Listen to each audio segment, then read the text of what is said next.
So when we solve a system of equations using the substitution method, remember this is one of two methods you can use. You can use substitution or elimination. So we're just going to focus on substitution right now. So this equation is nicely set up for substitution. Remember, you can use the two methods equally in either situation, but this one is nicely set up for substitution because I have a variable that is set aside in one of the equations. So I've got x equal to something. So what I'm going to do is I'm going to put what x is equal to in parentheses. It's very important that you put it in parentheses. So we're going to take what's in parentheses and we're going to substitute it into the other equation for that variable. So if I rewrite my equation, I'm going to get 2 and then negative 2y plus 14 minus y equals 3. A common mistake that people will make is they will substitute it in for the 2 and the x. They'll do 2 and then what x equals to, and then they'll jump ahead to the equal sign. Don't forget what is after the 2x. So don't forget this negative y. It's a very easy thing for people to forget. So we get negative 4y plus 28 minus y equals 3. Negative 5y plus 28 equals 3. Negative 5y equals negative 25, and then y equals positive 5. So I have just solved for half, because remember, if we are doing a system of equations, we are looking for an xy value, right? We're looking for the x and the y value, where these two lines cross. These are two linear equations, right? There's no exponents, so we know that they're two straight lines, and they cross at one single point. If at all, we'll talk about when they don't cross later.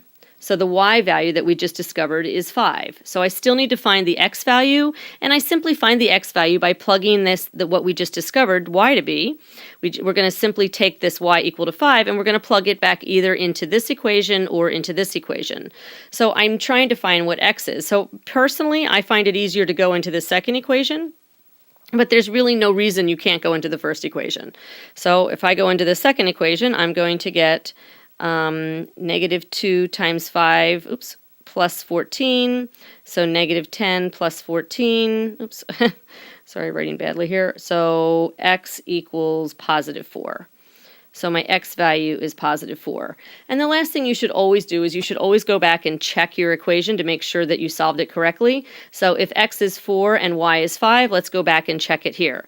So 2 times 4 is 8. 8 minus 5 is in fact 3. So it does work in the first equation, but you have to check it in both. So if x is 4 and y is 5, so let's go back here. So I'm going to get negative 10 plus 14 is in fact positive 4. So my x value is positive 4. So it does work out. So that's it. System of equations is given to you and one of the variables is not already isolated by itself. So like in the last example, I already had x equal to something. And then in this case, I have x's and y's on the same side of the equation. That's okay because I still can get one of the variables by itself, right? You guys know how to say x equals negative 2y plus 10 simply by subtracting 2y from both sides in this equation, right? Minus 2y minus 2y. And then I could put this in parentheses, right? And plug this in for x into the other equation. So just because the problem is not set up automatically with a variable by itself, it doesn't mean, if you prefer the substitution method, it doesn't mean that you can't use it in every single situation.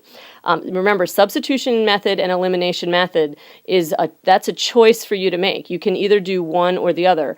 There is at no time do you have to use one or the other. They both work equally well. You just have to know how to work them in, no matter how the problem is given to you.